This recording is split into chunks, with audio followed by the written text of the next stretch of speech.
Baik, selamat pagi semuanya. Pada kesempatan pagi hari ini kita akan sama-sama belajar tentang tumbuh kembang anak.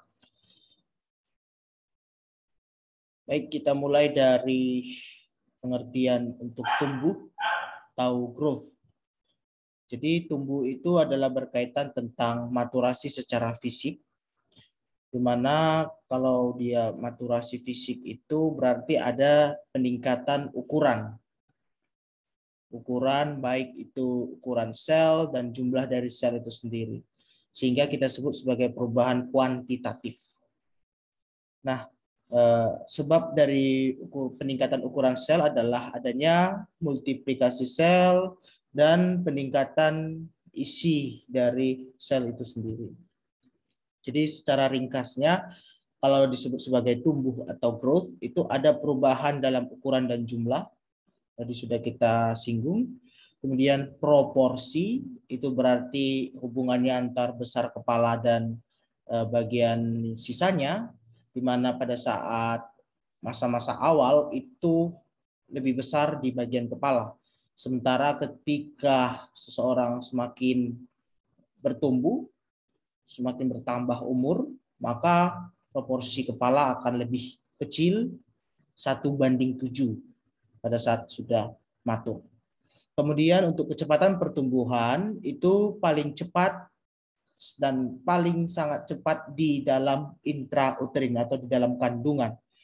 Jadi kecepatannya 50 cm dalam 9 bulan pertumbuhan itu. Kemudian ketika sudah lahir, maka kecepatan pertumbuhan akan menurun dan suatu saat akan meningkat ketika saat-saat pubertas.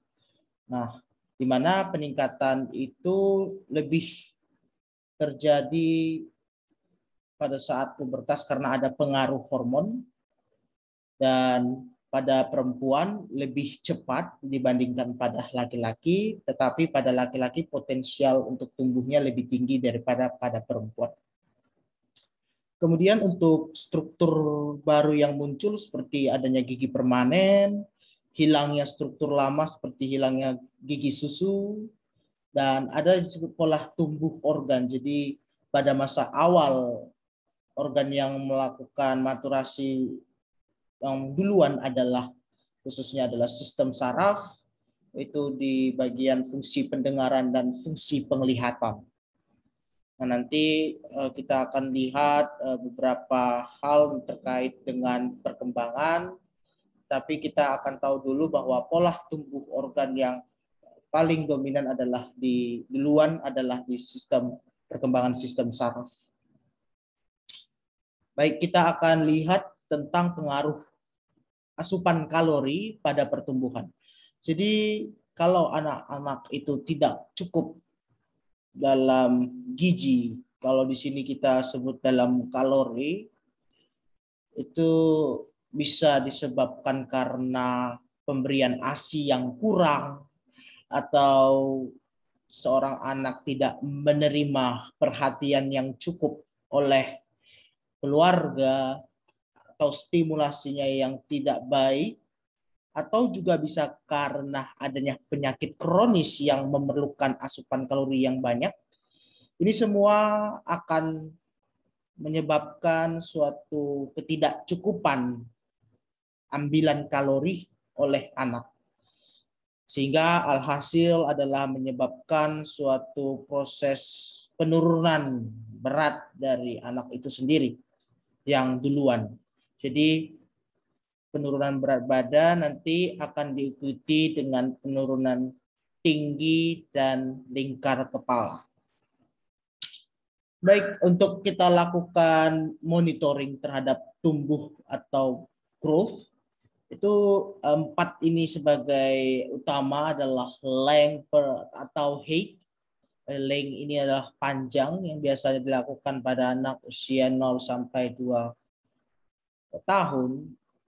Ya, biasanya kalau sudah bisa berdiri gitu, gampangannya kita mengukur secara height.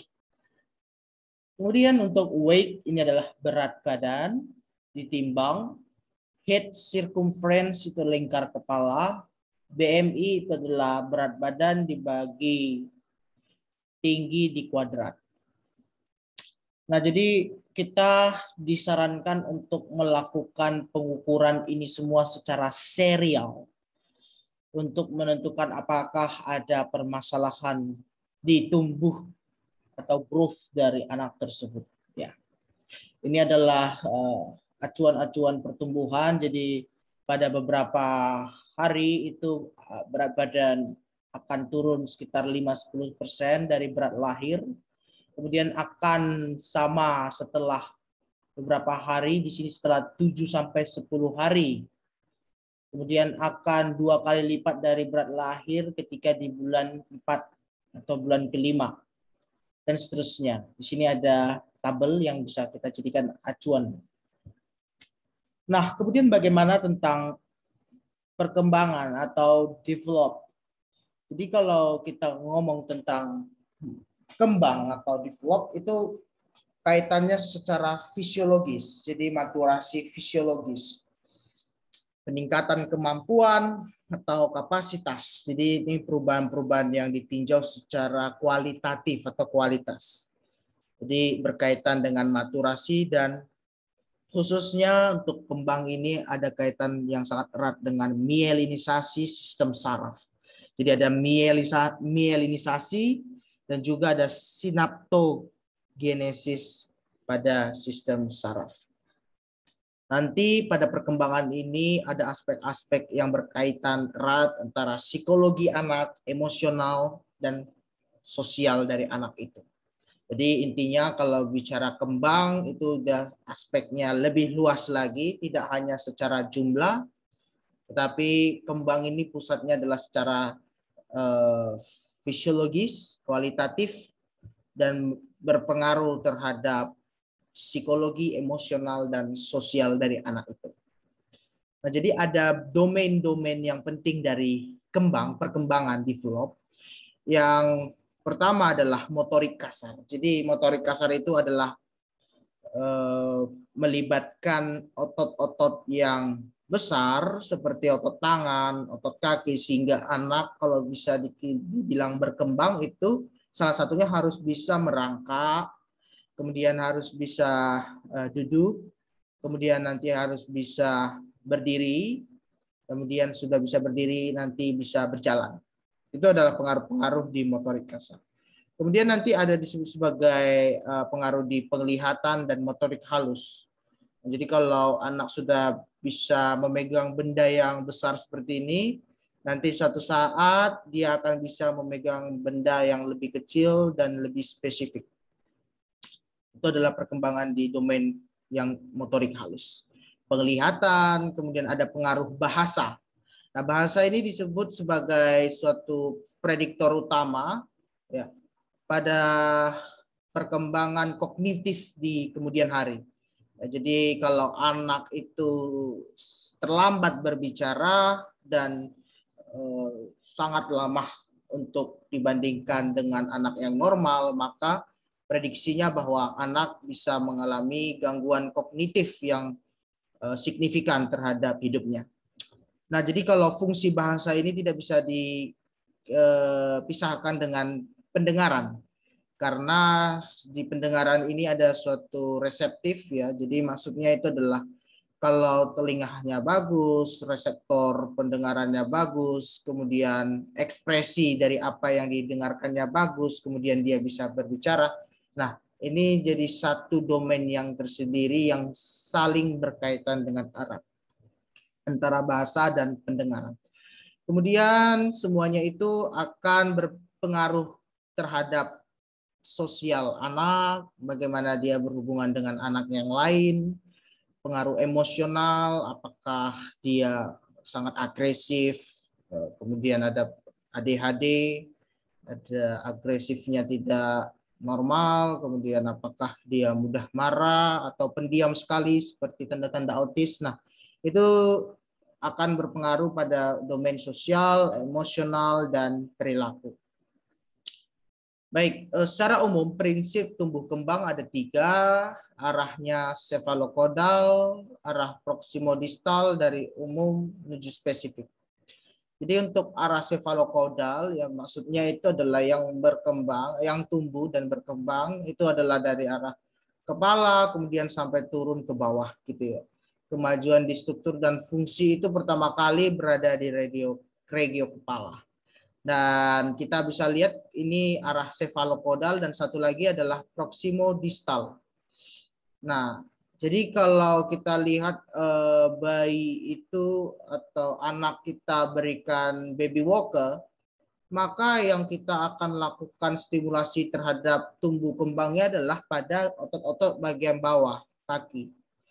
Ya, kalau kita gunakan baby walker secara dini itu tidak baik karena bisa menyebabkan gangguan pada tumbuh kembang yang normal, yaitu harusnya yang tumbuh kembang dari atas dulu baru bawah. Tapi kalau kita stimulasi duluan yang bawah, maka ini akan menyebabkan bayi malah susah untuk berjalan. Jadi harus hati-hati. Nah, kemudian untuk proximodistal itu dari tengah ke distal ya, dari proksimal ke distal, dari proksimal ke distal. Jadi dari arah tengah ke arah perifer. Itu pertumbuhan yang arahnya adalah proximodistal. Jadi kemudian kita lanjut dengan dari yang umum menuju yang spesifik. Makanya dia harus bisa menggambar lingkaran dulu, ya, yang tidak punya sudut. Kemudian dia bisa menggambar suatu hal yang punya sudut seperti persegi. Kemudian dia bisa menggambar suatu hal yang terputus-putus seperti huruf. Nah, inilah yang disebut dari umum menuju spesifik. Jadi dia dalam memegang sesuatu, pertama kali dia dengan dua tangan, kemudian dia belajar megang dengan satu tangan. Kalau bendanya kecil bisa dia belajar menggunakan dua jari dan seterusnya. Nah, kalau begini untuk fungsi fungsional itu dia itu harus punya kognitif yang baik dan kemampuan bahasa yang baik untuk menyelesaikan masalah. Misalkan ada temannya ada menangis, dia harus bisa mengetahui ini temannya menangis dan dia harus punya kemampuan bahasa untuk menyatakan untuk menghibur temannya supaya tidak menangis seperti itu. Jadi fungsi-fungsi ini semua asalnya adalah yang umum dulu, kemudian nanti berujung pada suatu hal yang spesifik. Dan faktor-faktor yang mempengaruhi tumbuh kembang secara umum saja ada faktor genetik, kemudian faktor prenatal, dan faktor postnatal. Intinya pada faktor-faktor ini kalau salah satu terganggu bisa menyebabkan keterlambatan, kemudian bisa menyebabkan gangguan, atau bahkan kalau tingkatnya sudah parah bisa menyebabkan defisit pada salah satu domain dari perkembangan atau bahkan pertumbuhannya juga. Kemudian kita lihat untuk yang namanya tonggak perkembangan atau development milestones. Jadi ini adalah rangkaian tujuan atau tanda bahwa anak telah berkembang dengan baik. Nah, ini nanti kita bisa punya guideline atau hal yang perlu di checklist, itu ada di bukunya. Dan inti dari ini supaya kita bisa ketahui ada yang disebut sebagai bendera merah atau red flag. Ini artinya kalau anak sudah lewat usianya dan belum melakukan hal ini, maka sudah harus dilakukan suatu manajemen atau suatu terapi seperti itu. Jadi misalkan pada usia 2 bulan, anak masih belum bisa menatap orang tuanya. Anak masih belum bisa melihat dengan baik. Udah usia 2 bulan tapi masih belum bisa, maka ini udah tanda bahaya terhadap perkembangan dari anak itu. Atau misalkan di usia udah 6 bulan tetapi belum bisa bersuara, belum bisa punya kemampuan vokalisasi, maka sudah disebut sebagai anak dengan tanda bahaya tidak mampu vokalisasi. Atau di usia 9 sampai 10 bulan seharusnya sudah bisa duduk dengan tanpa didukung, tetapi anak tidak bisa, maka anak tersebut harus dilakukan manajemen yang lanjut. Kemudian untuk di usia 16 bulan kalau anak tidak bisa berdiri sendiri, 18 bulan kalau anak tidak bisa berjalan sendiri, di usia 18 bulan juga kalau tidak bisa berbicara satu kata, usia 3 tahun juga kalau masih belum bisa melakukan imajinasi dan bermain dengan teman sebayanya. Nah, ini adalah tanda-tanda yang mungkin bisa sebagai patokan untuk kita melakukan screening awal bila tidak punya suatu data atau guideline yang kita pegang bisa kita hafalkan ini. Nah, baik, untuk tumbuh kembang anak itu saja yang bisa kita sampaikan. Semoga bisa bermanfaat.